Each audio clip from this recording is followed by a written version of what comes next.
Graça e paz, irmãos, amém? Dá uma diminuída aí na propaganda do reverendo Christian, né? A gente se conhece aí há 7 meses. Eu sempre digo que passa muito rápido, né? A vida é muito rápido. Ontem éramos crianças brincando com os primos e de repente nos tornamos adultos, né? Eu não vim aqui para falar meu currículo, né? Mas eu sou da área de educação e certa feita, alguns poucos anos atrás,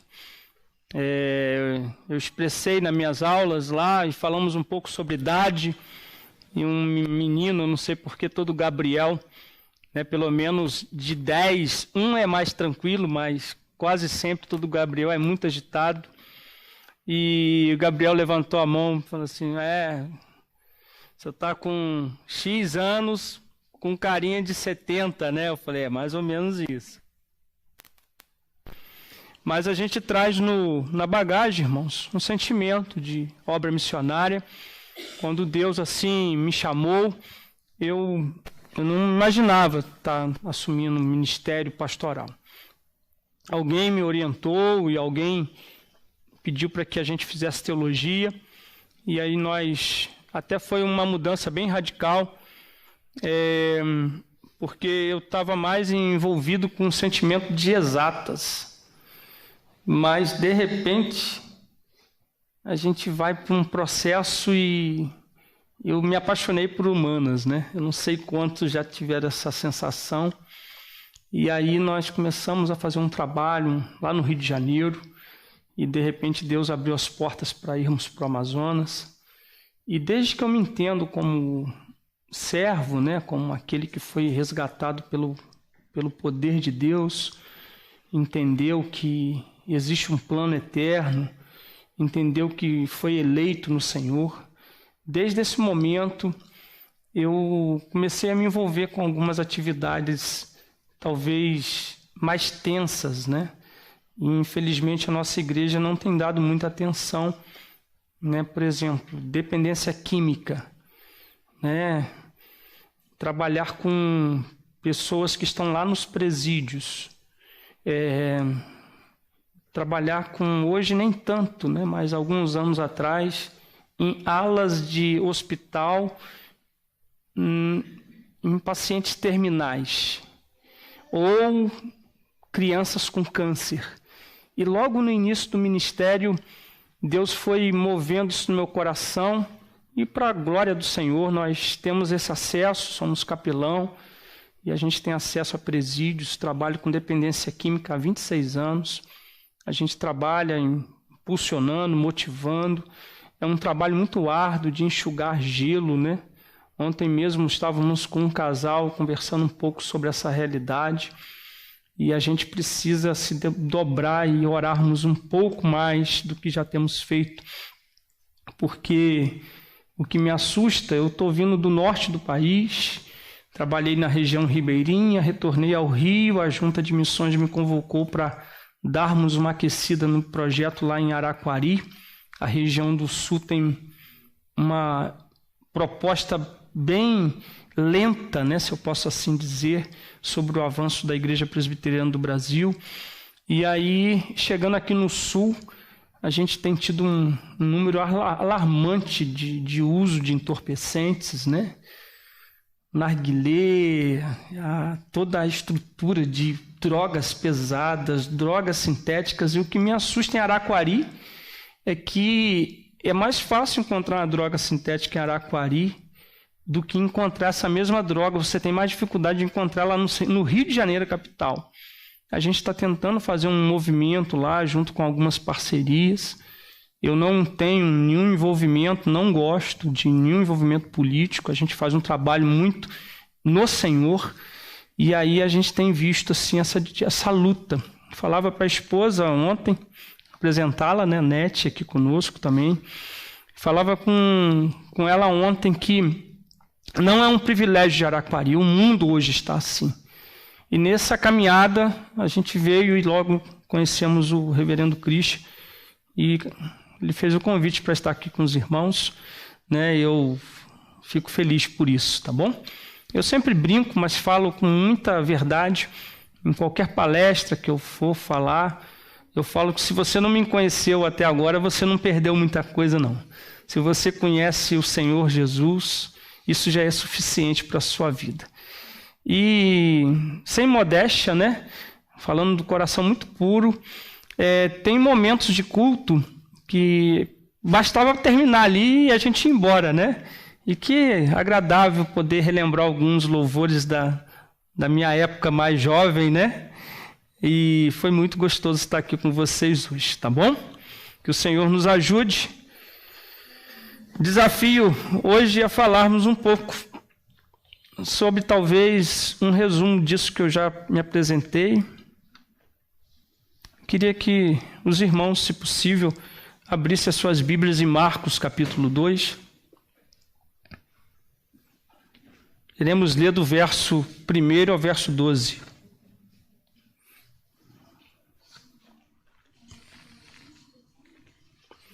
Marcos, capítulo de número 2, segundo.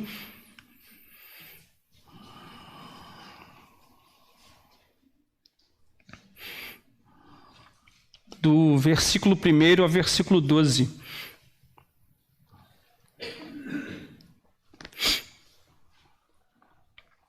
Diz a palavra do Senhor: Dias depois entrou Jesus de novo em Cafarnaum, e logo correu que ele estava em casa. Muitos afluíram para ali, tantos que nem mesmo junto à porta eles achavam lugar, e anunciavam-lhes a palavra da verdade e da vida. Alguns foram ter com ele, conduzindo um paralítico, levado por 4 homens, e não podendo aproximar-se dele, por causa da multidão, descobriram no eirado um ponto correspondente ao em que ele estava, e fazendo uma abertura, baixaram o leito em que jazia o doente. Vendo-lhes a fé, Jesus disse ao paralítico: Filho, os teus pecados estão perdoados. Mas alguns dos escribas que estavam sentados ali e razoavam em seus corações: Por que fala ele deste modo? Isso é blasfêmia. Quem pode perdoar pecados senão um, que é Deus? E Jesus, percebendo logo em seu espírito que eles assim razoavam, disse-lhes: Por que razoais sobre estas coisas em vossos corações? Qual é mais fácil, dizer ao paralítico: Estão perdoados os teus pecados, ou dizer: Levanta-te, toma o teu leito e anda? Ora, para que saibais que o Filho do Homem tem sobre a terra autoridade para perdoar pecados, disse ao paralítico: Eu te mando, levanta-te, toma o teu leito e vai para a tua casa. Todos juntos podemos ler o verso 12 em nome de Jesus? Então ele se levantou e no mesmo instante, tomando o leito, retirou-se à vista de todos, a ponto de admirarem todos e darem glória a Deus, dizendo: Jamais vimos coisa assim. Galardão de profeta, você tem a oportunidade para poder trazer um pouco de água para mim, por favor, quem puder. Irmãos, eu queria iniciar hoje pensando numa pergunta que eu não quero resposta, obviamente, mas eu queria fazer uma pergunta à amada igreja, aos amados irmãos. Qual tem sido o tamanho da tua fé em Deus? Uma pergunta que eu tenho me feito isso. Eu tenho encontrado muita gente boa na caminhada. Mas eu tenho percebido também que essa pergunta, ela faz muito parte do nosso cenário, que envolve esse sentimento da nossa fé em Deus. Essa fé genuína em Deus. Diga-se de passagem, Francis Schaeffer trabalha uma ideia que um homem, o ser humano por natureza, ele pode sair de um estágio de miserável a uma condição social novamente. Mas existe também um segmento de algumas fé que o próprio mundo abraça. A própria motivação de alguns grupos da área de vendas, alguma motivação que vemos às vezes em alguns canais aí pela rede mundial de computadores. Mas eu estou falando e me referindo a essa fé em Deus. E muitas vezes, infelizmente, nós colocamos Deus dentro de uma caixa de sapato debaixo do nosso braço. Diz um autor desconhecido a seguinte frase: o ser humano tem um vazio dentro de si tão grande, mas tão imenso, que somente Deus é capaz de preencher esse vazio dentro dele. E nesse cenário a gente vê até algumas músicas que ganharam o mundo, que diz o seguinte: a fé não costuma falhar. Mas o nosso sentimento em Cristo não é uma fé genuína que costuma falhar. A fé, ela não falha. Alguns anos atrás, eu conversando com um menino que estava num processo de abstinência. O processo de abstinência, ele dura... É um processo de 7 minutos. E isso serve para qualquer abstinência da vida, né? Abstinência do café, da Coca-Cola, né? Do doce, enfim. E aí eu conversando com ele, ele falou: Sr. Hollenberg, não dá mais. Aí eu falei: puxa, na vida, filho, eu vejo a sua vida, você perdeu para as drogas. Em dado momento na minha vida eu perdi para Deus. O vento sul soprou e as coisas deram de mal a pior no meu contexto de vida. A má notícia chegou. E eu descobri algumas coisas abençoadíssimas. Uma delas, que o mesmo vento sul que sopra, ele traz de volta esse vento às nossas vidas, o próprio Deus. Mas não vem mais com aquele vento destruidor. Ele retorna como brisa suave. E a outra coisa, meu filho, que me restou, eu estou falando de mim, foi a fé. E eu olhei para ele e falei assim: esquece do que eu te falei. Não me restou a fé. A fé não é resto, a fé é tudo. A fé é o fundamento que das nossas vidas dá certeza das coisas que a gente não tem ainda expresso diante de nós. Mas precisamos ter fé. Alguns anos atrás, uma secretária da nossa igreja de Manaus, até então na época que eu participava daquela equipe, a Jaci, eu cheguei no escritório e ela: tudo bem, pastor, tudo certo e tal. E ela falou assim: tem orado muito, pastor? Eu falei: o suficiente, creio eu. Aí ela me fez uma pergunta que me deu uma bugada, assim, eu fiquei, né? Ela falou assim: o senhor tem orado de pé para frente ou pé para trás? Eu falei: como é que é, Jaci?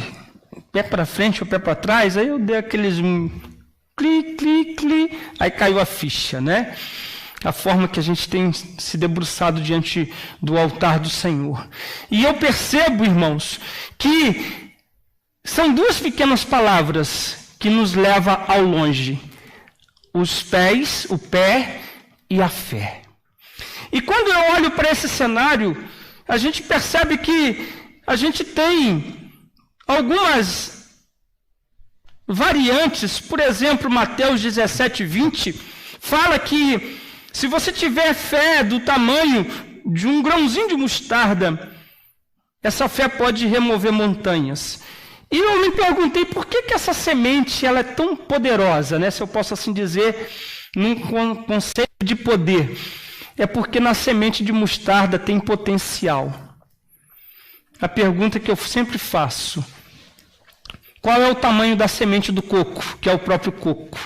Por que um coco demora tanto para produzir?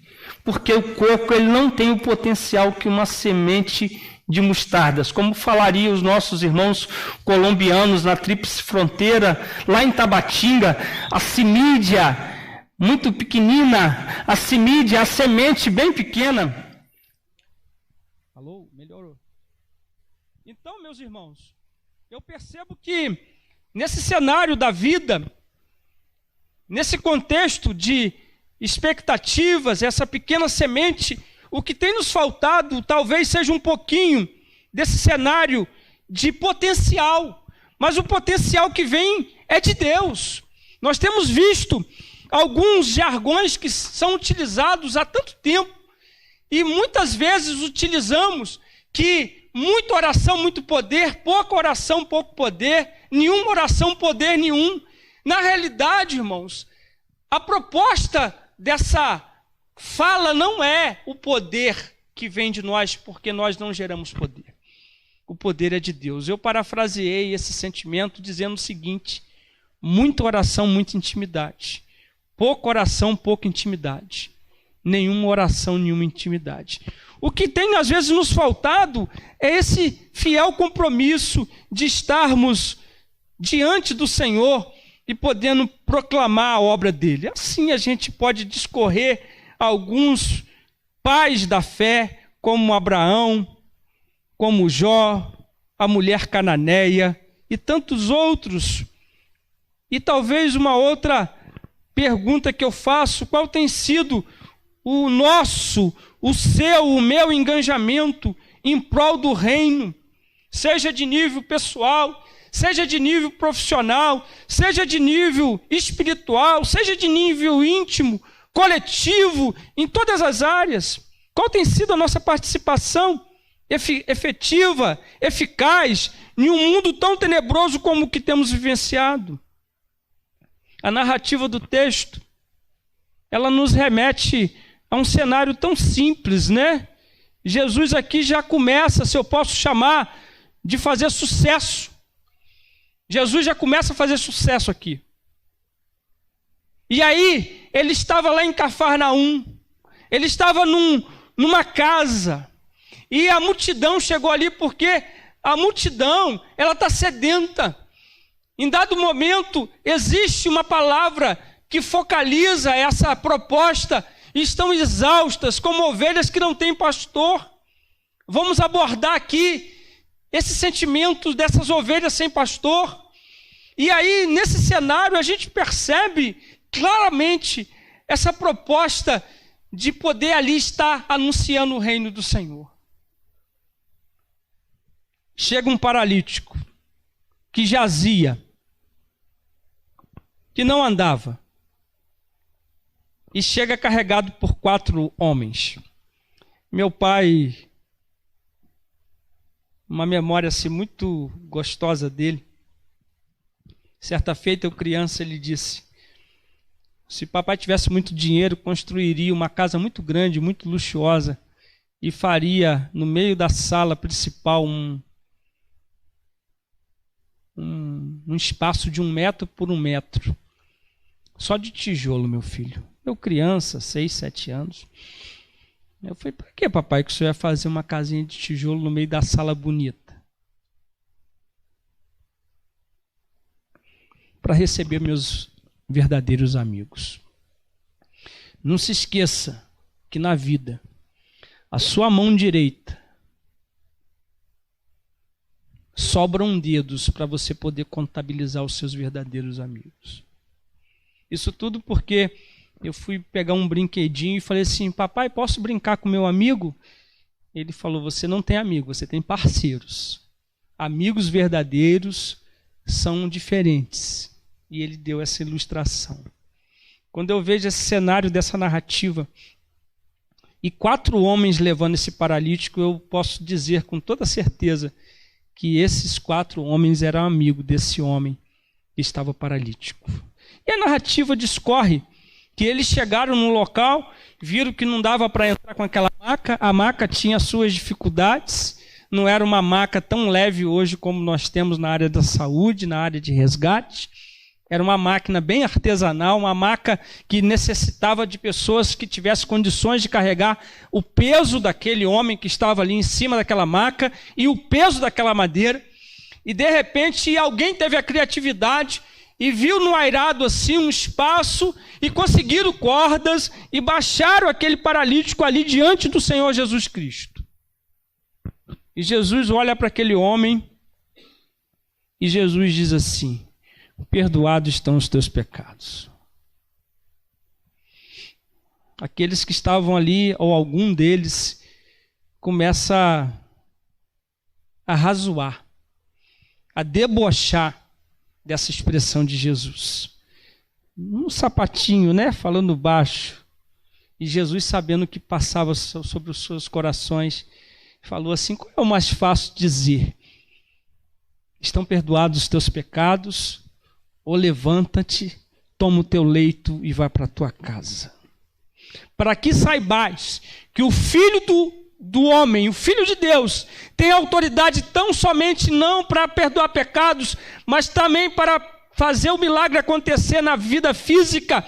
Eu te mando, toma o teu leito e vá para a tua casa. Diz que o texto que imediatamente aquele paralítico se levantou, tomou o seu leito e foi para a sua casa.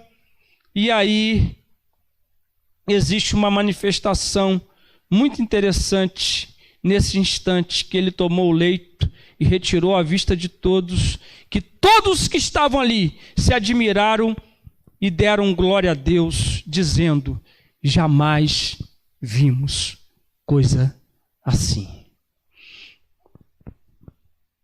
Pregava eu uma época numa igreja e eu motivei um grupo de jovens.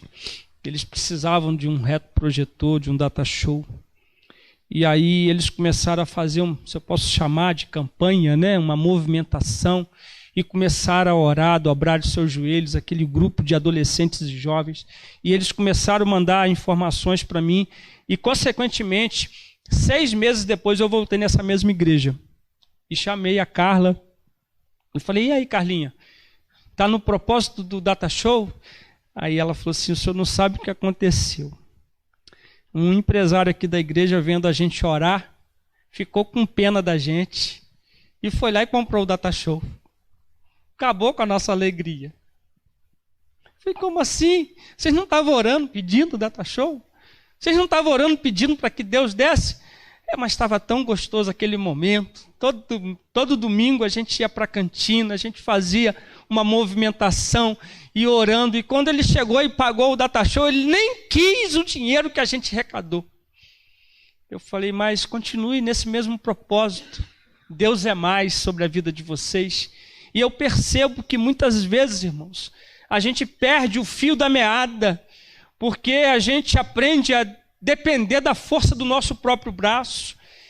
Calvino diz uma frase que carrego comigo desde sempre: quando confiamos em nós mesmos, nós anulamos a graça de Deus. Nesse cenário, a gente percebe que o povo estava maravilhado. Jamais vimos coisa assim. Em primeiro lugar, é gente que cuida de gente. Às vezes nós temos estado muito nos nossos guetos, temos olhado muito para dentro de nós mesmos. Se a gente vê aí o verso 3, alguns foram ter com ele, conduzindo um paralítico levado por 4 homens. Tem sido uma dificuldade muito grande nos nossos dias. Vou falar da parte que me cabe. Até hoje, essa semana, conversando com um irmão, falei: olha, é melhor a gente não falar sobre isso. Um irmão que veio de Goiânia, nessa apresentação de Joinville, a filha dele veio numa excursão, e aí ele trouxe uma lembrancinha para mim, lá de Goiânia, e quando chegou no aeroporto, eles não queriam deixar passar aquele piqui, e porque estava no vidro, era conserva. E ele falou assim: puxa, é para um pastor amigo meu lá de Joinville. Eu falei: rapaz, não fala que eu sou presbiteriano, não fala que eu sou pastor, não, senão eles não vão deixar você trazer. Brincando com ele, mas falando desse cenário. Essa semana nós participamos de uma EBF lá em Araquari, e nós chegamos numa loja e eu perguntei à moça: vocês aceitam Pix? Aceita. Ela sabe que eu sou da igreja, ela sabe que eu sou pastor, ela sabe que as irmãs que estavam ali ajudando a comprar as coisas são pessoas que são clientes ali. Mas depois que eu fiz o Pix, passei o recibo para o WhatsApp dela, ela na minha frente, sem nenhum tipo de constrangimento, pelo menos para ela. Ela ligou lá para quem resolve a parte de finanças: verifica aí, por favor, se realmente o Pix entrou. Esse é o mundo que nós vivemos, irmãos. A diferença é alguém vê Cristo em nós. Não são todas as vezes, mas como eu tenho certeza que você já tenha passado por essa experiência. Você chega em qualquer comércio, depois que você faz ali a sua compra, alguém te olha nos olhos e diz assim: você é evangélico? Sou. E por que você identificou que eu sou evangélico? Pela sua maneira de falar, pelo brilho dos seus olhos, pela maneira que eu te vi atendendo no telefone. E essa identificação, ela é muito perene, ela é muito presente. E eu já passei por algumas vezes por essa experiência muito gratificante vindo da parte de alguém que a gente não conhece. Alguém identificar em você que você é um agente do reino de Deus. Nesse cenário, gente que cuida de gente, a poimênica, uma matéria do seminário, não sei se tem ainda, ela vem de poimém. Poimém vem da tradução de pastor. Pastor vem do sentimento de cuidar e orientar. E todos nós, na essência poimênica, somos pastores, somos pastoras, porque a gente cuida de alguém, a gente é referência para alguém. Você tem acesso a quem eu, o pastor Christian, não temos. Você tem que cuidar do seu filho, cuidar dos seus negócios, cuidar de uma equipe de trabalho, às vezes cuidar de um grupo numa universidade, às vezes você tem que cuidar de um sentimento dentro do condomínio onde você mora, na vizinhança aonde você está, e isso é poimênica, e é gente que cuida de gente, é vermos a necessidade uns dos outros. Tem faltado isso na igreja, tem faltado isso no nosso comportamento como servos de Deus. Eu acho muito interessante quando a gente pega o cenário de João, capítulo 6, versículo 9. A gente vê a expectativa ali da multiplicação dos pães e peixes. Esse mesmo texto aparece nos 4 evangelhos. E em Marcos, capítulo 6, 34, o Senhor vê que a multidão acompanha já há 3 dias. E essa multidão está faminta, ela está precisando de comer. E nesse cenário, o que a gente percebe? O Senhor Jesus diz: dá-lhe vós mesmos de comer a esse povo. Em João 6, de 1 a 9, aparece ali a preocupação dos discípulos. Aparece ali o sentimento, se tivesse 200 denários, o que seria feito? Não teria padaria para se comprar o pão. Mas aparece uma figura ali anônima, de um menino, quem sabe um adolescente, que tinha a motivação do milagre. Encontramos aqui um menino, com alguns poucos peixes, com alguns poucos pães. Vamos abençoar. Façam grupos de 20, 30, 40, 50 pessoas. Organize. Vamos agradecer por esse alimento. E começa a festa. 2 particularidades. Uma está implícita no texto. Não está nas palavras que eu vou falar, mas está implícita no texto. A outra é só um comentário de um historiador. A primeira: sobraram 12 cestos, representando os 12 discípulos. E há um comentarista que diz, que fala que esses 12 cestos foram levados para a casa dos pais daquele menino, para poder abençoar aquela comunidade. Eu acho interessante pensar na segunda proposta, o cuidado dessa mãe com esse menino. Eu lendo esse texto, e toda vez que eu me debruço nele, eu fico pensando naquele sentimento do cuidado que a gente precisa ter, porque alguém cuidou de nós no passado. Às vezes minha mãe falava assim: leva um lanchinho, meu filho, que lá pode dar problema. Leva um dinheirinho a mais. Anota aí num papelzinho o nome da mamãe e o telefone da mamãe, porque se acontecer alguma coisa, você traz e faz.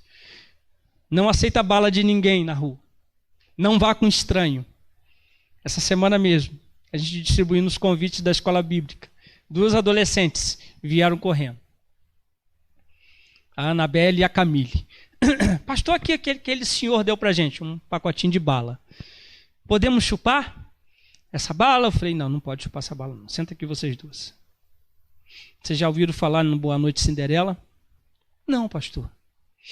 Boa Noite Cinderela, as pessoas botam uma medicação dentro de um bombom, dentro de uma bala, e você chupa essa bala e você fica, né, desconectado do mundo durante 3 dias. Que isso, pastor? Eu falei, nunca aceite bala de ninguém. Mamãe fala isso.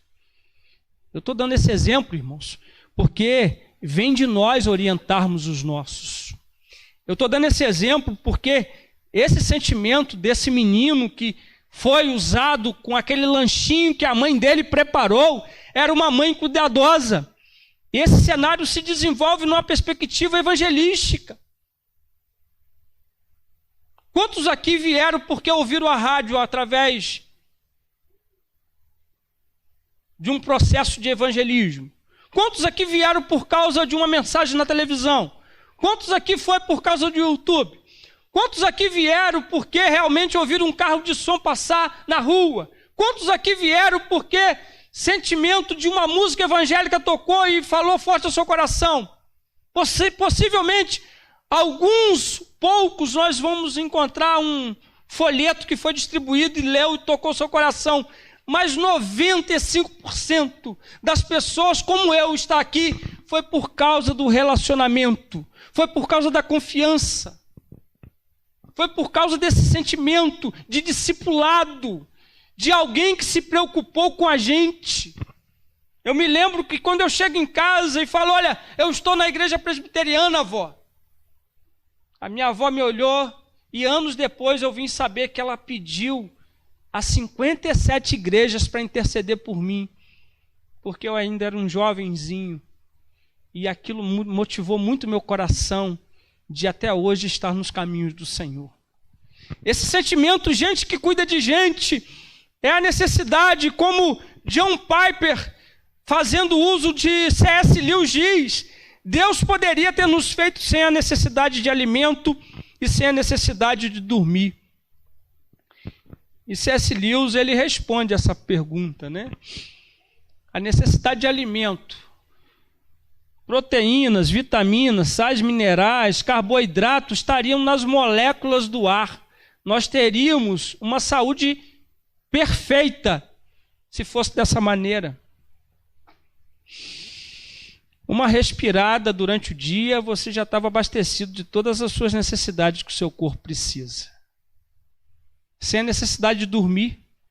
Dormir seria hobby. Hoje, por muito pouco, a gente vira à noite, né, em algum propósito, né, nos aeroportos, nas rodoviárias da vida, num TCC, num curso, né? E C.S. Lewis responde, por que Deus não nos fez com a necessidade de alimento, sem a necessidade de alimento, sem a necessidade de dormir? Para que a gente aprenda a depender de Deus. Aprenda a poder dar um pouco mais da parte de Deus. Nesse cenário, jamais vimos coisa assim. Em segundo lugar, o milagre do perdão. Verso de número 5. Vendo-lhes a fé, disse Jesus ao paralítico, filho, os teus pecados estão perdoados. Esse tempo de pandemia nos fez enxergar que a gente comunica muito com os olhos. Eu me lembro de um momento que a gente estava num hospital, numa ala terminal, eu fui orar lá por uma cunhada de uma irmã da igreja, e tinham pelo menos 3 leitos. E tinha uma senhorinha, o nomezinho dela estava, como sempre, né, por cima dela, e ela não falava mais porque ela estava entubada. Isso tem alguns anos. E eu olhei para aquela mulher, aqueles olhos já desfalecendo e aguardando a morte, ela comunicou comigo assim, o senhor ora por mim? Aí eu virei para ela, chamei ela pelo nome, falei, a senhora quer uma oração? A senhora já entendeu o propósito da salvação em Deus, em Cristo Jesus? Eu falei, então vou te falar aqui que existe um versículo bíblico que está em João 3,16, que Deus amou o mundo de tal maneira que deu o único filho chamado Jesus. A senhora já ouviu falar de Jesus, não já? Para que todo aquele que nele crê não pereça, mas tenha vida eterna. A senhora reconhece que o Senhor Jesus está aceitando a senhora agora como filha dele e a senhora vai reinar nos céus? Eu quero orar pela senhora. Parece-me que nesses momentos de dor a gente fica mais acessível, os momentos de dificuldade. Mas eu queria expressar esse sentimento de milagre falando de nós que estamos saudáveis. João 15,16 diz: não foste vós que escolhestes a mim, pelo contrário, eu que vos escolhi a vós outros, e vos designeis, para que vades e deis frutos, e o vosso fruto permaneça, a fim de tudo quanto pedirdes ao Pai em meu nome, Ele vô-la conceda. Efésios 2, logo no seu primeiro versículo diz: Ele nos deu vida, estando nós mortos nos delitos e pecados. Talvez o sentimento aqui é esse perdão que nós recebemos da parte de Deus. Êxodo capítulo 20, verso 1, foi Ele que nos tirou da terra do Egito, da casa da servidão, e nos colocou diante do Senhor, para podermos proclamar-nos a virtude daquele que nos tirou das trevas, e nos colocou na sua maravilhosa luz. A gente usa uma frase perfeita: uma vez salvo, salvo para sempre. Mas a gente não pode cair no erro das obras da carne, mas sim do fruto do Espírito sobre nós, de sermos agentes desse reino, de podermos produzirmos em Deus o milagre que Ele espera de cada um de nós, de sermos esse agente nessa terra tão difícil, com tantos desencontros, de podermos, quem sabe, dar a segunda face, quem sabe andar 5 milhas, quem sabe dar a capa e se dedicar um pouco mais e fazermos a diferença. E o milagre acontece. Em 99, num hospital de câncer infantil, encontrei a Ana. 11 anos, leucemia. Conversando com um colega de seminário, ele falou assim: olha, não fala nada, não fala que você é crente, evita falar pouco, não dá a paz do Senhor, não leva a Bíblia, não leva nada, só chega lá com o Espírito para ajudar. O que uma pessoa que está fazendo quimioterapia, radioterapia pode comer e tomar? Maçã e água de coco, é sempre liberado pelos médicos. Eu cheguei lá, olhei para a Ana, tadinha, olhando, cara de zangada. Eu cheguei com a dona Maria, a mãe dela, entreguei a fruta, não falei quem era, não perguntei o nome. Na segunda-feira seguinte, assim por 3 meses, sem palavras. Só chegava lá, entregava a fruta. Na semana seguinte eu levei um salgadinho que a médica autorizou. No outro momento eu levei um material de higiene pessoal. Teve uma época que eu levei um estojozinho de maquiagem, porque é uma menina de 11 anos, e sempre levava alguma coisinha naquela faixa etária de adolescente. Quando eu cheguei lá um belo dia, eu olho para o leito dela, ela não está no leito. Eu pergunto à enfermeira o que tinha acontecido, ela falou assim: ela melhorou muito. Ela recebeu alta, ela mora em Tocantins, e nós liberamos ela passar 21 dias com os pais, com os irmãos, porque ela tem alguns irmãos menores, outros maiores, e a família está com muita saudade dela. A gente incluiu isso na alta dela, provisória de 21 dias, para que o tratamento dela seja mais eficiente. Eu falei, glória a Deus. Passado aquele período, eu não pude voltar lá, que entrou férias no seminário. Depois das férias eu retornei praticamente depois de uns 75 a 80 dias.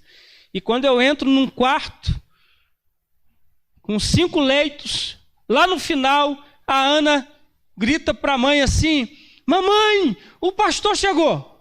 Eu estava indo no seminário. Eu me assustei, o pessoal me olhou, eu pude ali estudar o Sermão da Montanha com aquelas mães e aqueles adolescentes. e de repente eu fui lá junto com ela e conversamos, e a mãe veio em lágrimas e falou: pastor, que bom que o senhor veio, eu precisava conversar com o senhor. A Ana melhorou muito depois que o senhor veio visitar a gente.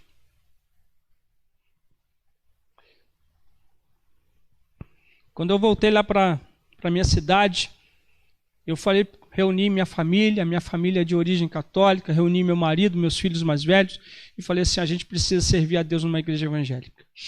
E andamos umas 2 ruas, encontramos uma igreja, e estamos frequentando lá. O pastor recebeu a gente muito bem, mas eu fiquei sem saber qual igreja frequentar.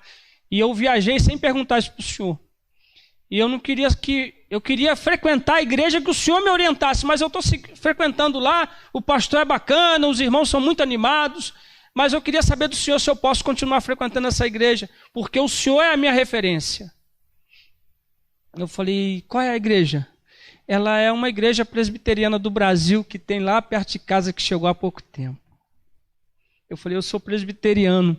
Mas deixa eu te perguntar uma coisa, dona Maria. Quando ajudei sua filha, eu nunca falei que eu era crente, eu nunca disse para a senhora que eu era de igreja, eu não falei para a senhora que eu era pastor, eu não falei nada de religião com a senhora, mal a gente se cumprimentava, bom dia, boa tarde. O que fez a senhora decidir no seu coração que eu era pastor? Ela falou: pastor Hollenberg, só um pastor verdadeiro faz o que o senhor fez por mim e pela minha filha. Gente que cuida de gente é o mesmo sentimento do milagre que precisa acontecer. Em terceiro e último lugar, jamais vimos coisa assim. Uma nova oportunidade foi gerada. Um novo momento. Eu não gosto muito de frases seculares não, mas essa aqui eu carrego comigo. Às vezes, irmãos, precisamos levantar, sacudir a poeira e dar a volta por cima. Às vezes a gente precisa estar focado em Deus. Porque Paulo diz: ai, Paulo, para que você foi deixar isso registrado? Em tudo devemos dar graça. É em tudo, irmãos. Eu tenho quase que certeza que Paulo tirou isso lá de Salmos, que a graça é maior que a vida. Dar graças quando as vacas estão gordas, quando as espigas de milhos estão frondosas, é fácil. O difícil é dar graça quando as vacas estão magras, quando a doença bate a porta, quando a depressão se instala, quando as dificuldades familiares fazem parte do nosso dia a dia, os desencontros, às vezes por causa de uma herança. Aí é difícil dar graça, mas é nessa hora que devemos dar graça, porque existe uma economia de Deus, existe um decreto de Deus, que nós iríamos ser abastecidos pela presença de Deus. É o que diz em Salmo 23:1. O Senhor é o meu pastor e nada me faltará. Uma tradução mais literal: o Senhor é o meu pastor e mesmo que falte tudo, o Senhor continua sendo aquele que vai me auxiliar na caminhada. Sabe por quê, irmãos? É porque é Ele que te toma pela mão direita e te diz: não temas que eu te ajudo. Isaías 41:13. É Ele que diz assim: ampara-me segundo a tua promessa, para que eu viva, e não permitas que a minha esperança me envergonhe. Salmo 119:116.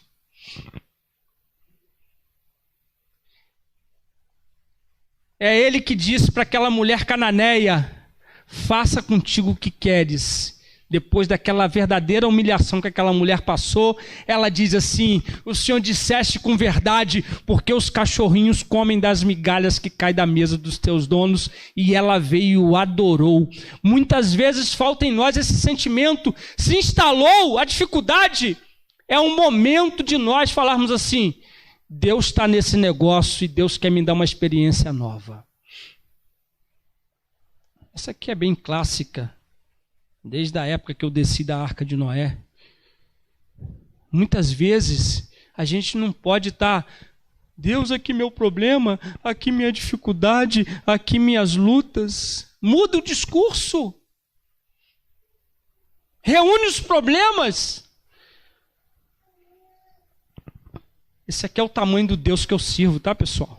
Só para vocês saberem que eu sou filho do Rei, eu sou filho do Altíssimo, eu fui comprado pelo sangue de Jesus. O mais que eu não merecesse o perdão dele, mas ele me perdoou. É esse cenário, irmãos. É a nova oportunidade. A gente vê aí, verso 11, e te mando, levanta-te, toma o teu leito e vai para a tua casa. Então ele se levantou e no mesmo instante, tomando o leito, retirou-se à vista de todos, a ponto de darem glória a Deus, admirados, dizendo: jamais vimos coisa assim. Essa nova oportunidade, irmãos, ela trabalha num sentimento totalmente resiliente. E infelizmente a gente tem vivenciado um tempo ambivalente. Resiliência é você acordando numa manhã com toda a má notícia e você falou assim: hoje Deus mais uma vez vai ter misericórdia de mim e vai me dar sabedoria para fugir desse problema que eu estou passando. A ambivalência é aquele altos e baixos, né? Eu fico imaginando, e queria já chegar ao final, contando uma experiência, mais uma.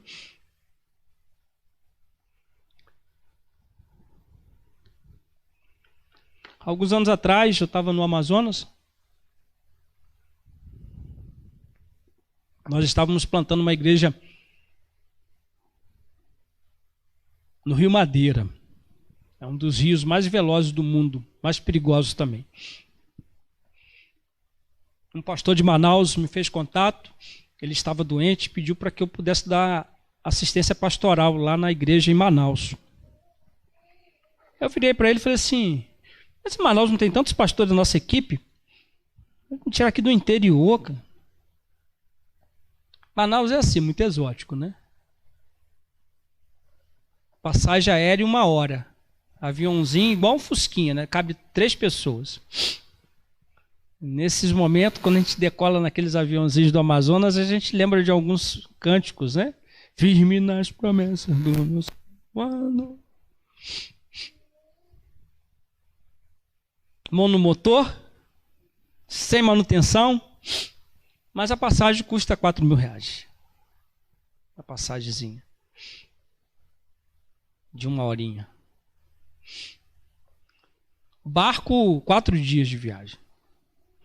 E na época fizeram uma lancha a jato, uma lancha rápida, graças a Deus, 12 horas. E todo quarto domingo a gente saía no domingo de manhã da escola bíblica, fazia a escola bíblica antes, e íamos para Manaus ajudar essa igreja. Fiquei lá 5 meses. No 6º mês, quando o pastor já estava bem melhor, essa igreja na época tinha 9 congregações. E naquele período que eu ajudei a administrar, eu comecei a fazer todo mês de 5º domingo, a gente trazia todas as congregações, alugava ônibus, van, Kombi, e trazia todo mundo para a sede. E nesse dia a lancha atrasou, eu já cheguei, o louvor já tinha começado, eu virei para o presbítero Oséias e falei assim: presbítero, deixa eu aqui no banheiro rapidinho, eu estou com fome, estou com muita dor de cabeça por causa do barulho da lancha. Aí eu entrei no banheiro, né, meio descabelado, passei uma água no cabelo, passei um gel, troquei a camisa, botei uma gravata, botei um blazer e virei pro meu reflexo no espelho e falei assim: rapaz, tem mais uma caminhada aí de umas 2 horas, que Deus te abençoe, né? Falei no espelho ali, botei um colírio nos olhos e quando estava terminando o último cântico, me deram o momento da palavra e eu preguei e logo em seguida tinha a Santa Ceia. Eu chamei os presbíteros, oramos, fizemos todo o cenário ali de texto, de consagração dos elementos e distribuí para que fosse distribuído o pão e o cálice.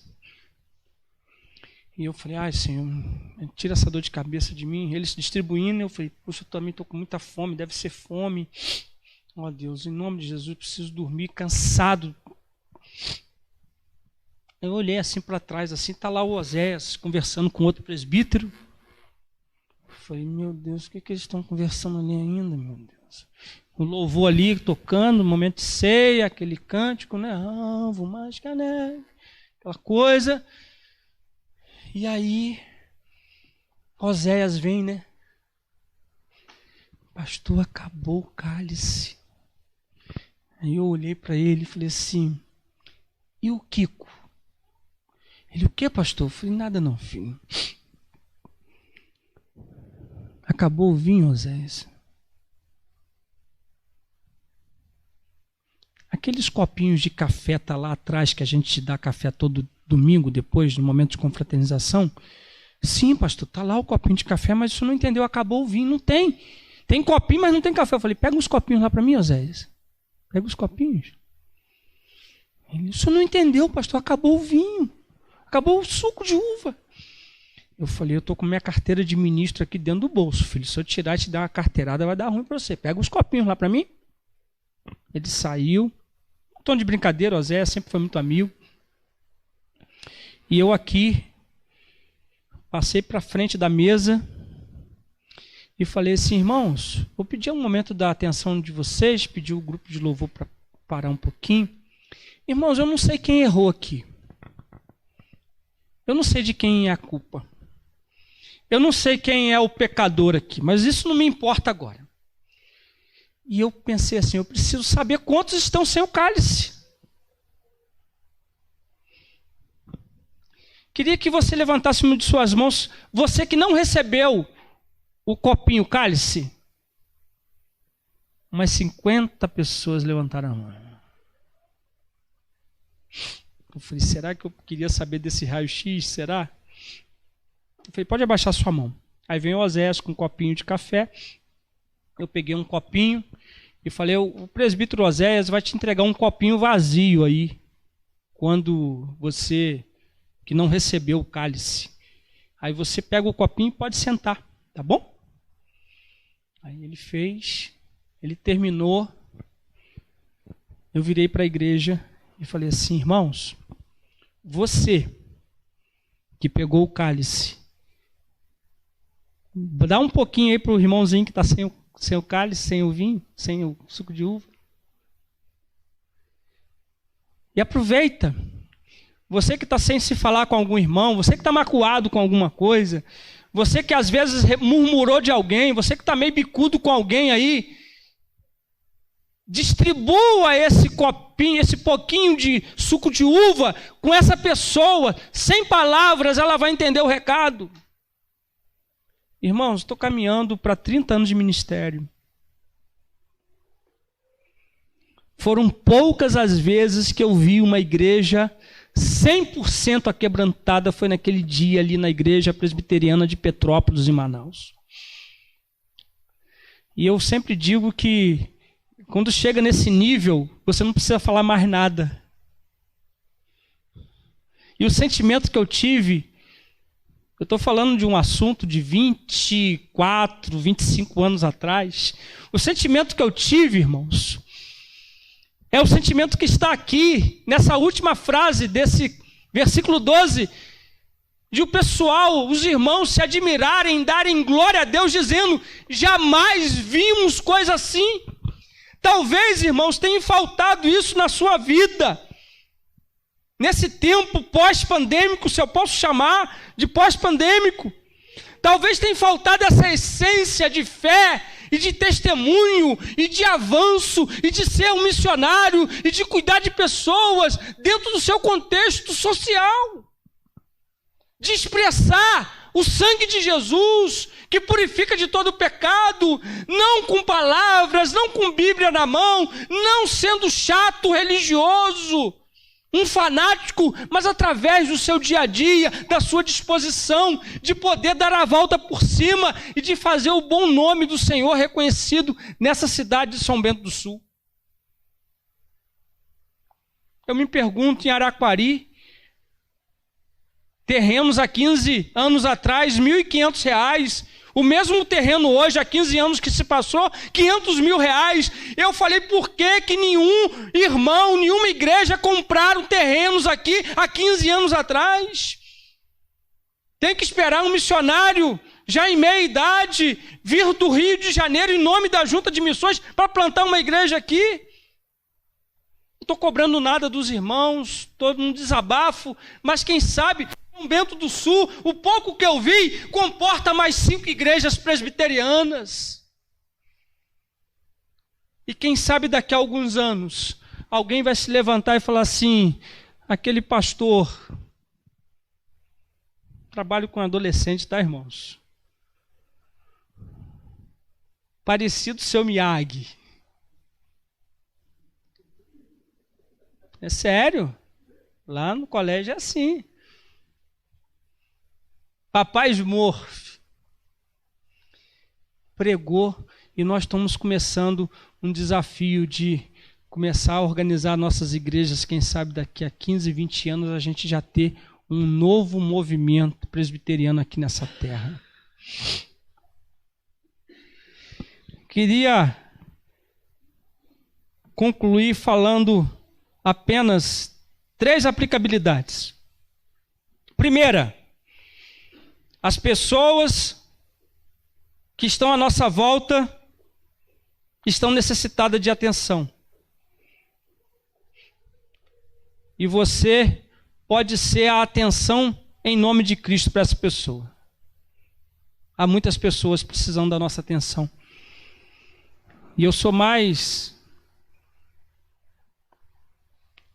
desafiado a falar para você ainda. Tem muitas pessoas necessitadas das nossas orações. Desde sempre uma frase que eu carrego comigo: a oração é a maior força dessa terra.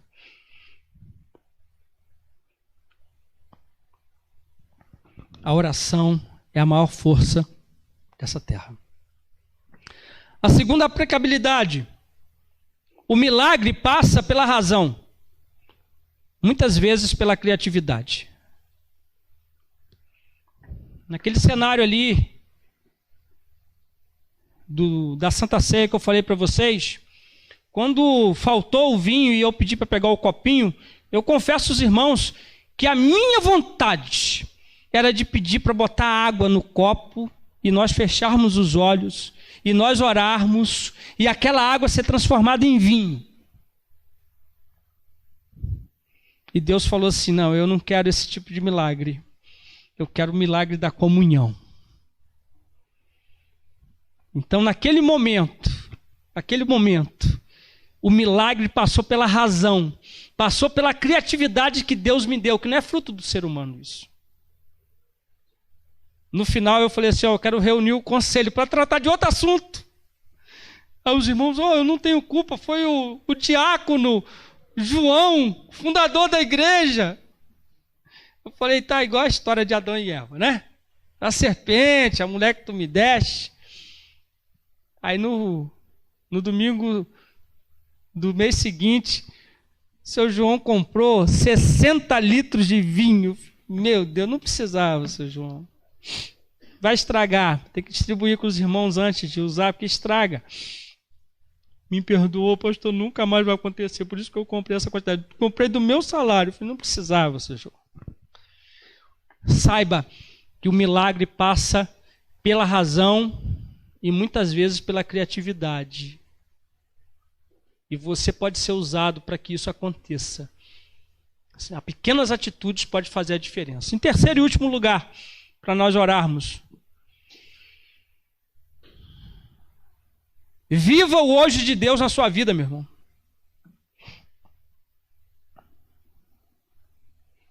Não deixe que um copo sujo na mesa, uma toalha em cima da cama. Não permita que alguém que não visualizou a mensagem no WhatsApp te tire a tua paz, não, pelo amor de Deus. Você é muito mais do que isso. Viva o hoje de Deus. Doutor Augusto Cury tem uma frase: aprenda a contemplar o belo. Visitando uma família ontem, falei, esses dias eu estava lá orando, falei, Senhor, muito obrigado, pelo coração que o Senhor me deste, pelos meus pulmões, pelos meus órgãos. A gente esquece de agradecer por coisas básicas da nossa vida. A água que saiu do nosso chuveiro hoje, a tomada que liga e passa a nossa roupa, são coisas que a gente precisa ter o espírito de gratidão. Tem faltado isso no nosso meio diante do nosso Deus. Feche teus olhos, curva sua cabeça. Se possível, fique de pé para esticar o corpo. Quero orar com você. Eu não sou do presbitério aqui da região, eu sou do presbitério do Amazonas. Eu estou aqui em nome da Junta de Missões Nacionais. Conheci o pastor Christian esse ano. Então, tenho aprendido a viver nesse frio, diferente do norte do país, diferente do Rio de Janeiro. Por que eu estou falando isso? Porque Deus marca encontros, e marcou esse encontro hoje, para que algo fosse falado ao seu coração, algo fosse falado ao meu coração, algo fosse falado aos nossos corações. Que o Senhor nos ajude. Ó Pai amado, aqui está a tua igreja, Pai. Igreja essa remida e lavada no sangue do Cordeiro. Eu creio que uma vez salvo, salvo para sempre. Mas é o sentimento de podermos expressar isso com as nossas obras. Expressarmos isso com os frutos do Espírito.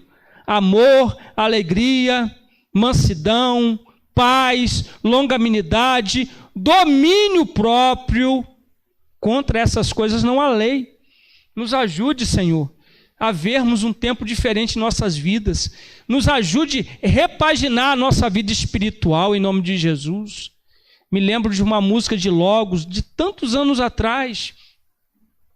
Quero voltar ao início de tudo, reencontrar-me contigo, Senhor, rever meus conceitos e valores.